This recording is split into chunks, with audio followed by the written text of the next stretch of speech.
BMTC bus ಚಾಲಕರು ಮತ್ತು ನಿರ್ವಾಹಕರು ಮಾನವೀಯತೆ ಅನ್ನೋದನ್ನ ಮರೆತು ಹೋಗಿದ್ದಾರೆ ಬಿಡಿ. ಆ ಸುದ್ದಿಗಳನ್ನು ನಾವು ಅನೇಕ ಸಲ ಕೊಡ್ತಾ ಇರ್ತೀವಿ. ಆದರೆ ಒಂದು ಜವಾಬ್ದಾರಿ ಅಂತ ಇರುತ್ತೆ. ಒಳಗಡೆ ಕೂರಿಸ್ಕೊಂಡಂತಹ ಪ್ರಯಾಣಿಕರನ್ನ ಅವರವ್ರ ಡೆಸ್ಟಿನೇಷನ್ಗೆ ಈಗ ಟಿಕೆಟ್ ಹರಿದ ಮೇಲೆ ಅವ್ರು ಎಲ್ಲಿಗೆ ಸ್ಟಾಪ್ ಅನ್ನು ಹೇಳಿರ್ತಾರೆ ಅಲ್ಲಿಗೆ ಬಿಡಬೇಕಾಗಿರೋದು ಯಾರ ಜವಾಬ್ದಾರಿ? ಬಸ್ ಚಾಲಕರು ಮತ್ತು ನಿರ್ವಾಹಕರ ಜವಾಬ್ದಾರಿ. ಬಟ್ ಇಲ್ಲಿ ಏನು ಮಾಡಿದ್ದಾರೆ ಡೀಟೇಲ್ಸ್ ಕೊಡ್ತೀವಿ ನಿಮಗೆ. ಶಕ್ತಿ ಯೋಜನೆ ಬಗ್ಗೆ BMTC ಸಿಬ್ಬಂದಿಗೆ ಇಷ್ಟೊಂದು ತಾತ್ಸಾರನ. ಶಕ್ತಿ ಯೋಜನೆ ಬಿಟ್ಟಾಕ್ಬಿಡೋಣ, ಬಟ್ ಮಹಿಳೆಯರ ಸುರಕ್ಷತೆ ಬಗ್ಗೆ ನಾವು ಮಾತಾಡ್ಬೇಕಿಲ್ಲಿ. ಒಬ್ಬರು ಪ್ರಯಾಣಿಕರು ಬಸ್ ಒಳಗಿದ್ದಾರೆ, ಅವ್ರನ್ನ ಹೋಗಿ ಅವರು ಕೊನೆ ಸ್ಟಾಪಿಗೆ ತಲುಪಿಸೋದು ಕಷ್ಟ ಅಂತ ಹೇಳಿ 10:30 ಸುಮಾರಿಗೆ ಎಲ್ಲಂದ್ರಲ್ಲಿ ಇಳಿಸಿ ಹೋಗಿದ್ದಾರೆ. ಬೇಕಾಬಿಟ್ಟಿಯಾಗಿ ವರ್ತಿಸ್ಬಿಟ್ಟಿದ್ದಾರೆ. ಕಂಡಕ್ಟರ್ ಮತ್ತು ಡ್ರೈವರ್ ಈ ನಡೆಯಿಂದ ಆ ಯುವತಿಗೆ ಶಾಕ್ ಆಗುತ್ತೆ. ಅವ್ರು ಎಕ್ಸ್ಪೆಕ್ಟೇ ಮಾಡಲ್ಲ ಇಂಥದ್ನ. ಯಾಕಂದ್ರೆ 10:30 ಟೈಮು, ಒಂಟಿ ಮಹಿಳೆ ಎಲ್ಲಂದ್ರಲ್ಲಿ ನಿಲ್ಲಿಸ್ಬಿಟ್ಟು ಹೋದ್ರೆ ಆಕೆಗೆ ಏನಾದರೂ ಹೆಚ್ಚು ಕಡಿಮೆ ಆಗಿದ್ರೆ ಈ BMTC ಚಾಲಕ ಮತ್ತು ನಿರ್ವಾಹಕ ಬರ್ತಾ ಇದ್ನ. ಪಾಪ ಅವರು ಟಿಕೆಟ್ ಅನ್ನು ತೋರಿಸುವಂತಹ ಫೋಟೋವನ್ನು ಕೂಡ ನೀವು ನೋಡ್ತಾ ಇದ್ದೀರಾ. ಎಲ್ಲಿಗೆ ಟಿಕೆಟ್ ತಗೊಂಡಿದ್ರು? ಯಶವಂತಪುರ TTMC ಡಿಪೋ ಬಸ್ ಸ್ಟ್ಯಾಂಡಿಗೆ ತಗೊಂಡಿದ್ರು. ಎಲ್ಲಿಂದ? ಬನಶಂಕರಿಯಿಂದ. ಇಳಿಸಿರೋದು ಮಾರ್ಗ ಮಧ್ಯೆ. ಮತ್ತು ಈ ಚಂದಕ್ಕೆ ಟಿಕೆಟ್ ಯಾಕೆ ಹರಿಬೇಕಾಗಿತ್ತು ನೀವು ಅನ್ನೋದು ನಮ್ಮ ಪ್ರಶ್ನೆ. ಆಮೇಲೆ ಆ ಹುಡುಗಿಗೆ ಹೆಚ್ಚು ಕಡಿಮೆ ಆಗಿದ್ರೆ ದೇವರ ದಯೆಯಿಂದ ಆ ಹುಡುಗಿಗೆ ಏನೂ ಆಗಿಲ್ಲ ಅನ್ನೋದು ನಮ್ಮ ಹತ್ರ ಇರೋ ಮಾಹಿತಿ. ಬಟ್ ಹೆಚ್ಚು ಕಡಿಮೆ ಆಗಿದ್ರೆ ಯಾರು ಬರ್ತಾ ಇದ್ರಿ? ನೀವು ತಿನ್ನೋದು ಹೊಟ್ಟೆಗೆ ಅನ್ನನ ಅಥವಾ ಇನ್ನೊಂದ? ಒಂದು ಪ್ರಶ್ನೆ ಬರುತ್ತೆ. ಅನ್ನ ತಿಂತೀರಾ ನೀವು? ಆಮೇಲೆ ಕೆಲಸ ಮಾಡೋದಕ್ಕೆ ಸ್ಟಾರ್ಟ್ ಮಾಡಿದ್ಮೇಲೆ ಈ ಮೈಗಳ್ಳತನ, ಸೋಂಬೇರಿತನ ಏನಕ್ಕೆ? 10:30 ಅಷ್ಟೊತ್ತಿಗೆ ಅಂತ ಆ ಹುಡುಗಿಯನ್ನು ಇಳಿಸಿ ನೀವು ಅಷ್ಟು ಬೇಗ ಡಿಪೋಗೆ ಹಾಕುವಂತಹ ಅನಿವಾರ್ಯತೆ ಏನಿರುತ್ತೆ? ಬಸ್ ಡಿಪೋಗೆ ಓಡಬೇಕು ಅಂತಲೇ ಮಾಡೋದಿದು. ಕೆಲಸದ ಕಳ್ಳಾಟ ಬೇಸಿಕ್ಲಿ ಅಷ್ಟೇ, ಇನ್ನೇನೂ ಅಲ್ಲ. ನಿಮ್ಮ ಕಳ್ಳಾಟಕ್ಕೆ ಆ ಹುಡುಗಿಗೆ ಹೆಚ್ಚು ಕಡಿಮೆ ಆಗಿದ್ದಿದ್ರೆ ನಾಳೆ ಅವ್ರ ಪೇರೆಂಟ್ಸಿಗೆ ನೀವು ಆನ್ಸರಬಲ್ ಇರ್ತಿದ್ರಾ? ಅಕಸ್ಮಾತ್ ಆಕೆ ಮದುವೆ ಆಗಿದ್ದಿದ್ರೆ ಆಕೆಯ ಮನೆಯವ್ರಿಗೆ ನೀವು ಆನ್ಸರಬಲ್ ಇರ್ತಿದ್ರಾ? ಅವ್ರು ಅಟ್ಲೀಸ್ಟ್ ತಮಗಾಗಿರೋ ಅನ್ಯಾಯವನ್ನು ಕಂಪ್ಲೇಂಟ್ ಮಾಡಿದ್ದಾರೆ. ಈಗ ನಮಗಿರೋ ಕುತೂಹಲ, ಕಂಪ್ಲೇಂಟನ್ನು ಆಧರಿಸಿ ಹೇಗೆ ನೀವು ಆ್ಯಕ್ಷನನ್ನು ತಗೊಳ್ತೀರಾ, ಕ್ರಮ ಕೈಗೊಳ್ತೀರಾ ಅಂತ. ಯಾಕಂದರೆ ಇದು ನಿರ್ಲಕ್ಷ್ಯತನದ ಪರಮಾವಧಿ. ಜಸ್ಟ್ ಒಂದು ಸಣ್ಣ ನಿರ್ಲಕ್ಷ್ಯ ಅಂತ ನಾವು ಇದನ್ನು ಬಿಟ್ಬಿಡೋಕ್ಕಾಗಲ್ಲ. ಇದು ಬೆಳಕಿಗೆ ಬಂದಿದೆ. ಬೆಳಕಿಗೆ ಬರ್ದಿರೋದು ಎಷ್ಟು ಹಾಗಾದರೆ? ಪ್ರಶ್ನೆ ಇದೆ. ಡೀಟೇಲ್ಸ್ ಕೊಡ್ತಾರೆ ಮಾದೇಶ್.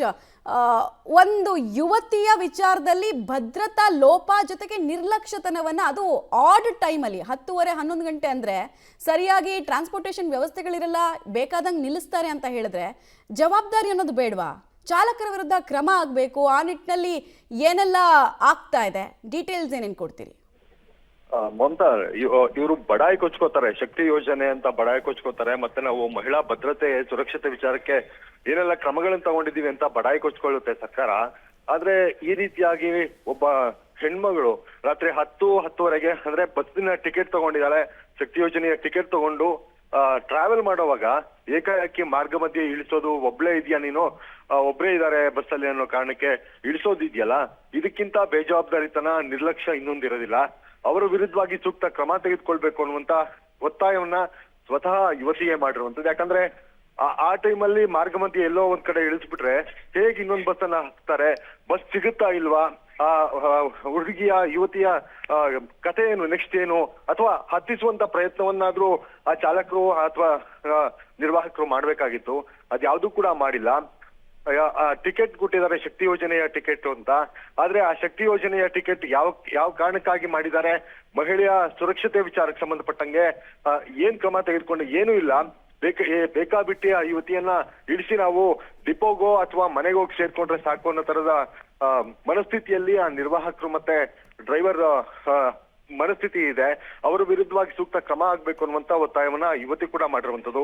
ಈಗ ಸರ್ಕಾರ ಕೇವಲ ಬಡಾಯಿ ಕೊಚ್ಕೊಳ್ಳುವಂತದನ್ನ ಬಿಟ್ಟು ಶಕ್ತಿ ಯೋಜನೆ ವಿಚಾರಕ್ಕೆ, ಸುರಕ್ಷತೆ ವಿಚಾರಕ್ಕೆ ಏನು ಕ್ರಮ ತೆಗೆದುಕೊಂಡಿದ್ದಾರೆ ಅನ್ನುವಂಥದ್ದನ್ನ ಹೇಳುವಂತ ಟೈಮ್ ಬಂದಿದೆ. ಯಾಕಂದ್ರೆ ಈ ರೀತಿಯಾಗಿ ನಿಮ್ಮ ನಿರ್ವಾಹಕರೇ, ನಿಮ್ಮ ಡ್ರೈವರ್ಗಳೇ ಈ ರೀತಿಯಾಗಿ ಬೇಜವಾಬ್ದಾರಿತನ ತೋರ್ತಾ ಇದ್ದಾರೆ ಅಂದ್ರೆ ನಿಮ್ಮ ಯೋಜನೆಗೆ ಇವರು ಒಂದು ರೀತಿ ಮತಿ ಬಳಿಯುವಂತ ಕೆಲಸವನ್ನ ಮಾಡ್ತಿದ್ದಾರೆ ಅನ್ನುವಂಥದ್ದು. ಇದನ್ನ ತುಂಬಾ ಈಸಿ ಆಗೋ ಅಥವಾ ಸುಲಭವಾಗಿ ಇದನ್ನ ಬಿಟ್ಟು ಬಿಡ್ಬೇಕು ಅನ್ನೋ ತರದ್ದು ಇನ್ಸಿಡೆಂಟ್ ಖಂಡಿತ ಅಲ್ಲ ಇದು. ಇದರ ವಿರುದ್ಧ ಕ್ರಮ ಆಗ್ಲೇಬೇಕು. ಯಾಕಂದ್ರೆ ಮುಂದೆ ಯಾರಾದ್ರೂ ಈ ರೀತಿಯಾಗಿ ಮಾರ್ಗ ಮಧ್ಯೆ ಎಲ್ಲಂದ್ರಲ್ಲಿ ಇಳಿಸಿ ಹೋಗೋರಿದ್ರೆ ಅವರಿಗೆ ಎಚ್ಚರಿಕೆ ಕೊಡುವಂತ ಒಂದು ಎಕ್ಸಾಂಪಲ್ ಆಗ್ಬೇಕು ಅನ್ನುವಂಥದ್ದು ಮಮತಾ ಇದು. ಧನ್ಯವಾದ ಮಹದೇಶ್.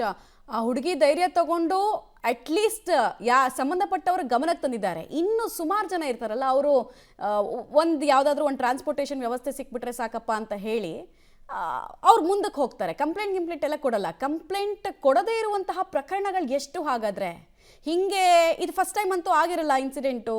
ಈ ಕಂಡಕ್ಟರ್ ಡ್ರೈವರ್ ಯಾರು ಕರ್ತವ್ಯದಲ್ಲಿದ್ರು ಅವ್ರು ಸುಮಾರು ಸಲ ಹಿಂಗೆ ಇಳಿಸಿ ಹೋಗಿರ್ತಾರೆ. ಇದು ಬೆಳಕಿಗೆ ಬಂದಿದೆ ಅಷ್ಟೇ. ನಾವು ಅದೇ ಕೇಳ್ತಾ ಇರೋದು, ಮಹಿಳೆಗೆ ಹೆಚ್ಚು ಕಡಿಮೆ ಆಗಿದ್ದಿದ್ರೆ ಇವ್ರ ಜವಾಬ್ದಾರರ?